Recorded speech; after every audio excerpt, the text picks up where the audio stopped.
Before we get into today's story, I want to show you something that really caught my attention. I only saw a short clip of this Senate hearing before hitting record. And I have to say, if the rest of it is anything like what I watched, this could end up being one of the clearest examples yet of how divided Washington has become over the Department of Justice.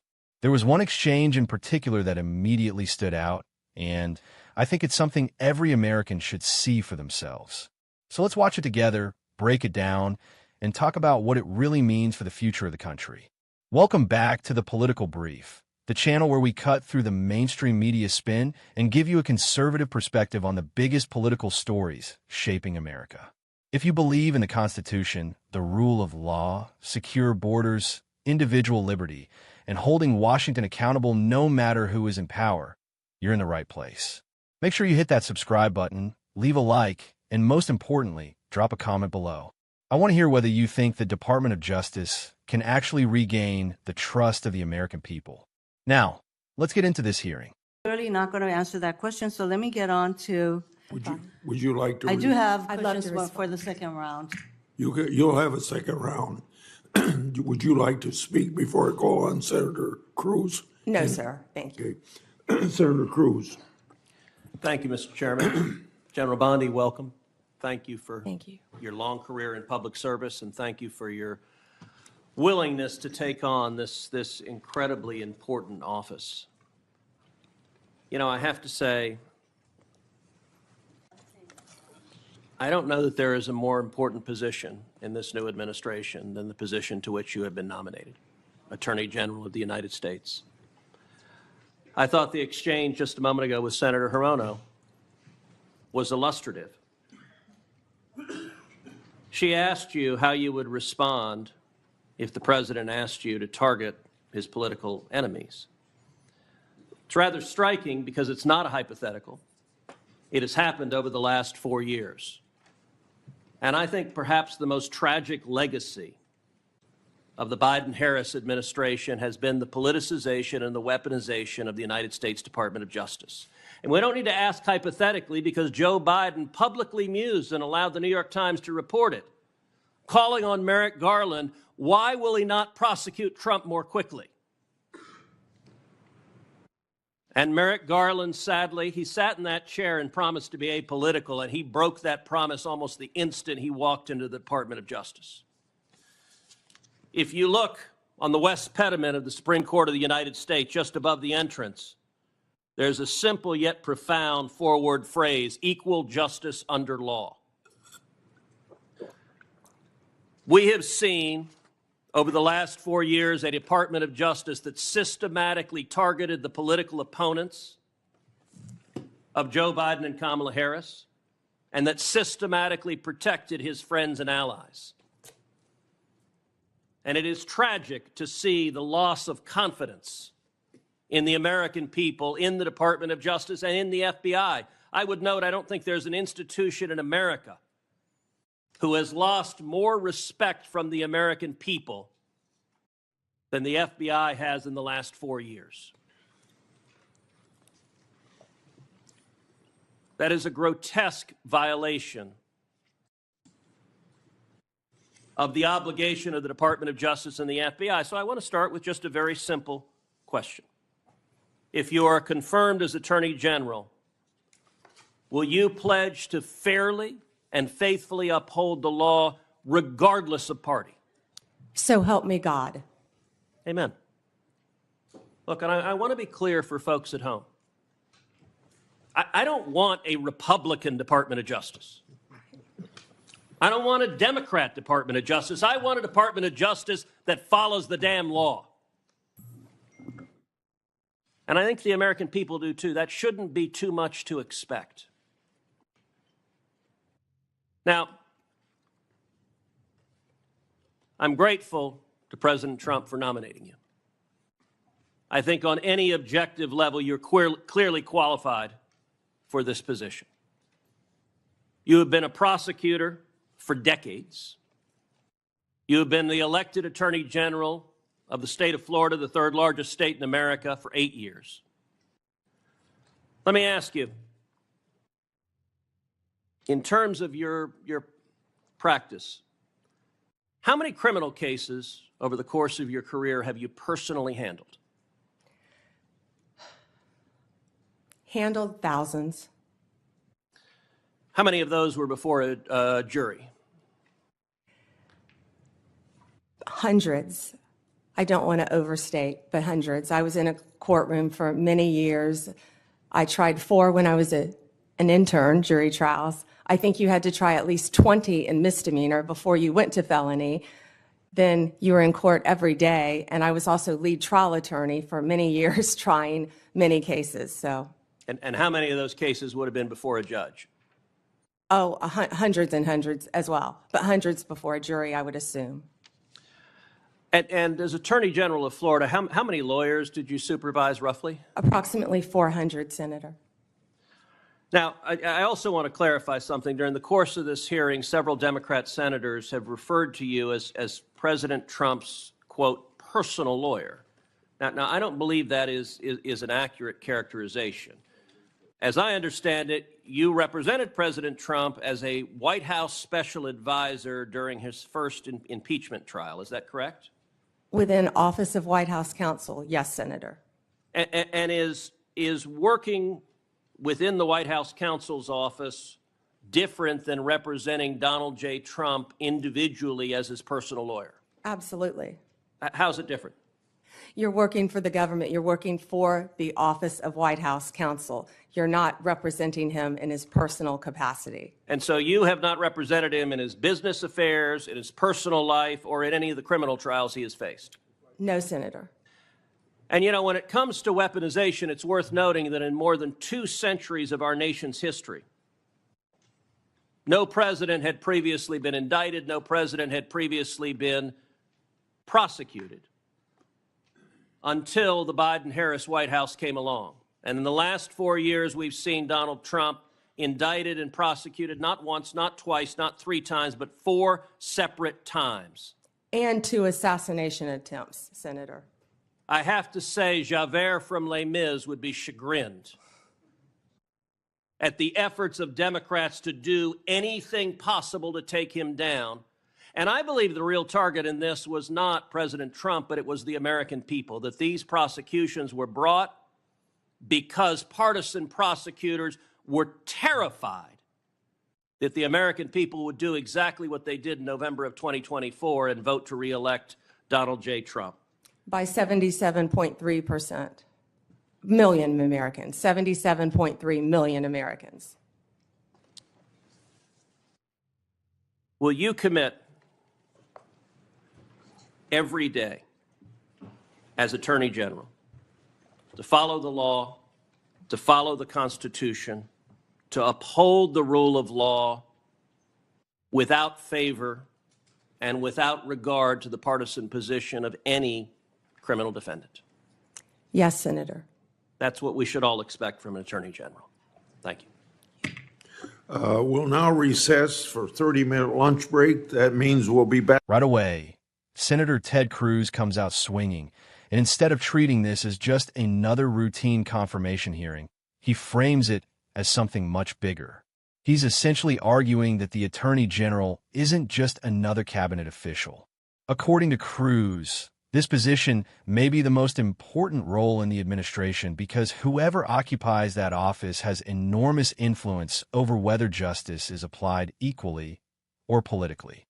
As I'm watching this, one thing immediately stands out. Cruz doesn't spend much time talking about personalities. Instead, he focuses on what he believes has happened to the Department of Justice over the last 4 years. His argument is that Americans have lost confidence in institutions that are supposed to remain above politics. Now that's a serious claim. Whether you're Republican, Democrat, or independent, nobody should want Americans believing that justice depends on which political party you support. If people start believing that the law is applied differently depending on who you vote for, confidence in the entire system begins to collapse. Cruz references Senator Mazie Hirono's earlier questioning of Pam Bondi. Apparently, Senator Hirono asked what Bondi would do if President Trump asked her to target political enemies. Now here's where Cruz flips the conversation. Instead of treating that as a hypothetical, he argues it already happened, but under President Biden. That's really the central argument he makes throughout this hearing. He points to reports that President Biden expressed frustration that Donald Trump wasn't being prosecuted quickly enough. Cruz argues that this is exactly the kind of political influence Americans should never want anywhere near the Justice Department. Whether people agree with that interpretation or not, it's obvious why conservatives have been talking about weaponization for years now. And then Cruz brings up something symbolic that I actually think deserves attention. He points to the words engraved above the entrance of the Supreme Court. Equal justice under law. Those aren't just decorative words carved into marble. They're supposed to represent the standard every American expects. Equal justice doesn't mean one set of rules for Democrats and another for Republicans. It doesn't mean one set of rules for ordinary citizens and another for powerful politicians. It means exactly what it says. Equal justice. Now, as someone watching this hearing, I think that's the question Americans are really asking. Can we trust the system to apply the law fairly? Because once that trust disappears, rebuilding it becomes incredibly difficult. Cruz then shifts to another institution that conservatives have criticized repeatedly over the last several years, the FBI. He says no institution has lost more respect from the American people than the FBI. Again, that's a strong statement. Supporters would point to investigations involving Donald Trump, the handling of the Hunter Biden laptop story, surveillance controversies, and other decisions they believe reflected political bias. Critics would argue the FBI has simply followed evidence where it led. Either way, public confidence has clearly become a major issue. Poll after poll has shown growing skepticism toward institutions that many Americans once viewed as untouchable. Then Cruz asks what might be the simplest question of the hearing. If you are confirmed as Attorney General, will you faithfully uphold the law regardless of party? Pam Bondi answers, "So help me God." Honestly, regardless of politics, that's exactly what every Attorney General should promise. Not loyalty to a president. Not loyalty to a political party. Loyalty to the Constitution. Loyalty to the law. That's the expectation Americans should have. One thing I appreciated was Cruz saying something that I think often gets overlooked in today's political climate. He says he doesn't want a Republican Department of Justice. He doesn't want a Democrat Department of Justice. He wants a Department of Justice that follows the law. Now imagine if everyone in Washington actually agreed on that principle. A Justice Department should never be viewed as a political weapon. Its credibility depends entirely on Americans believing that investigations are based on evidence, not elections. The hearing then turns toward Pam Bondi's qualifications. And frankly, it's hard to argue she lacks experience. Cruz walks through her career. She's prosecuted thousands of criminal cases. She's tried hundreds before juries. She spent years inside courtrooms. She served as Florida's Attorney General for 8 years, overseeing roughly 400 lawyers. Whether someone supports her nomination or not, those credentials are substantial. Then Cruz addresses something Democrats had repeatedly brought up throughout the hearing. Several senators referred to Bondi as Donald Trump's personal lawyer. Cruz challenges that characterization. Bondi explains that she worked inside the White House counsel's office during Trump's first impeachment proceedings. She wasn't handling Trump's business affairs. She wasn't defending him in his personal criminal cases. She wasn't acting as his private attorney. She says she was representing the office of the White House counsel, which is a government role, not a private legal one. Now, obviously, critics will continue making their own arguments, but Cruz clearly wanted to draw a distinction between government legal service and personal legal representation. Then the conversation becomes even more political.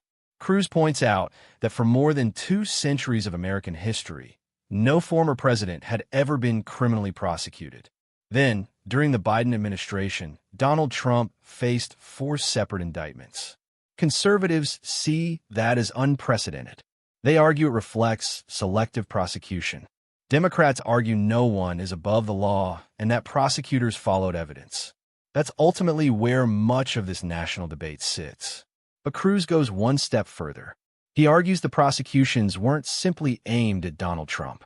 He believes the real target was the American voter. His argument is that prosecutors hoped legal challenges would prevent voters from returning Trump to office.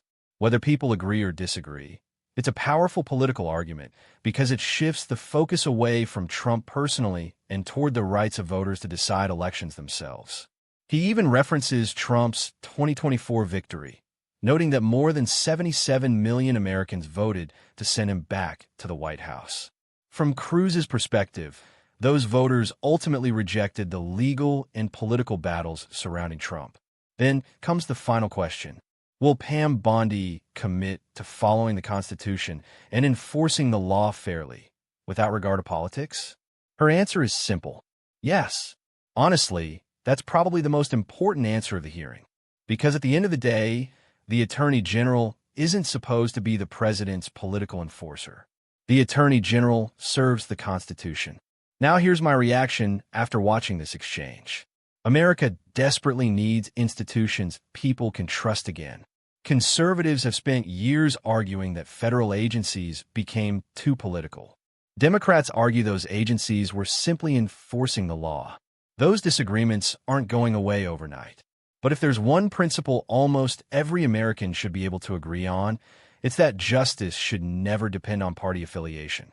The Department of Justice should prosecute crimes because evidence exists, not because elections are approaching. It should protect constitutional rights regardless of whether the person involved wears a red hat or a blue one. And if Pam Bondi is confirmed, she'll have an enormous responsibility. She won't just be judged on what she says during confirmation hearings. She'll be judged by every decision she makes once she's in office. Those decisions will determine whether Americans begin regaining confidence in the Justice Department, or whether the accusations of political bias continue for years to come. One thing is certain. This hearing wasn't just about one nominee. It was about something much bigger. It was about whether Americans still believe equal justice under law is more than just 4 words carved into the Supreme Court building. And that debate is far from over. I'd love to hear your thoughts. Do you believe the Department of Justice has been politically weaponized over the past several years? Do you think Pam Bondi is the right person to restore confidence in the DOJ? Or do you think these concerns are being overstated? Leave your opinion in the comments below. Let's keep the discussion respectful and focused on the facts. If you enjoyed this breakdown and want more conservative analysis of the biggest stories coming out of Washington, don't forget to like this video, subscribe to The Political Brief, and turn on notifications so you never miss an upload. Thanks for watching. God bless you, and God bless the United States of America.